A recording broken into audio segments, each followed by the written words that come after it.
नमस्कार, मैं वैद्य श्यामल गायकवाड़, आयुर्विहार आयुर्वेदा, नागपुर, महाराष्ट्र से। अब तक के वीडियोज़ में हमने आयुर्वेद की विशिष्ट चिकित्सा पद्धति यानी पंचकर्म में समाविष्ट बस्ती, वमन, विरेचन इन क्रियाओं के बारे में जानकारी ली है। आज हम रक्तमोक्षण इस कर्म के बारे में जानेंगे। दूषित रक्त को शरीर से बाहर निकालने की क्रिया मतलब रक्तमोक्षण क्रिया। रक्त यह शरीर घटक हमारे जीवन का आधार है। हमारे शरीर में रक्त का महत्व हम सभी अच्छी तरह जानते हैं। हमारे खान पान के तरीकों की वजह से रक्त की दुष्टि संभव है, जिसकी वजह से विकार उत्पन्न हो सकते हैं। ऐसे रक्त दुष्टिजन्य विकारों में रक्त मोक्षण करना जरूरी हो जाता है। पित्त दोष और रक्त का नज़दीकी संबंध होने से रक्त दुष्टि के साथ ही पित्तज विकारों में भी रक्तमोक्षण चिकित्सा उपयुक्त है। रक्तमोक्षण के प्रकार।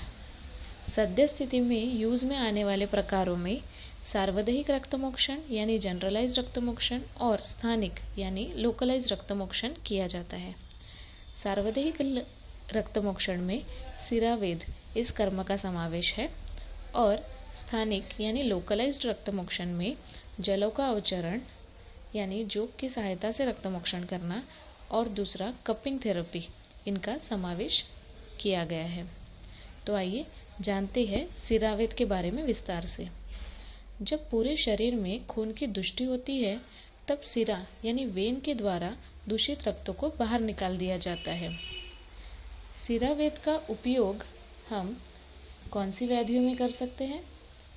सबसे पहले विसर्प यानी नागिन, त्वचा विकार यानी शीत पित्त या सोरियासिस जैसे विकार, चक्कर आना, हाई ब्लड प्रेशर, माइग्रेन, मुंह में छाले आना यानी स्टोमेटाइटिस, आँखों की तकलीफ़ें, यकृत और प्लीहा वृद्धि यानी हेपेटोमेगाली और स्प्लेनोमेगाली, हाथ पैरों में जलन, ऐसे सभी विकारों में सिरावेद उपयुक्त है। दूसरा प्रकार है जलों का अवचरण। शरीर के किसी भी एक भाग में यदि जलन, खुजली, वेदना या सड़न हो तो जलौका की मदद से वहाँ का दूषित रक्त निकाल सकते हैं, जिससे वहाँ की तकलीफ दूर हो जाएगी।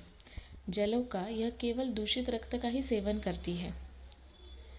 जलौका अवचरण का उपयोग उपरोक्त व्याधियों के साथ ही पिंपल्स, मेलाज्मा यानी वांग की तकलीफ, avascular necrosis, appendicitis, alopecia, varicose veins, मांसपेशियों की अकड़न, सुप्तता यानी लॉस ऑफ सेंसेशन इनमें किया जाता है। तीसरा प्रकार है कपिंग थेरेपी।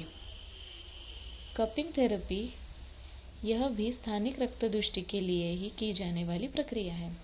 जलों का अवचरण की तरह ही सभी व्याधियों में कपिंग का प्रयोग किया जाता है। अब हम देखेंगे रक्तमोक्षण कब करवाना चाहिए।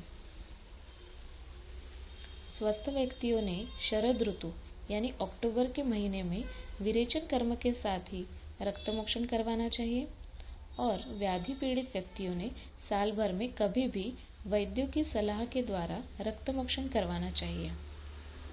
रक्तमोक्षण का निर्णय वैद्यों द्वारा रोगी की अवस्था और रोग की तीव्रता को देखकर लिया जाता है। इसीलिए पंचकर्म में समाविष्ट सभी कर्मों को वैद्यों की सलाह से ही करवाना उचित है।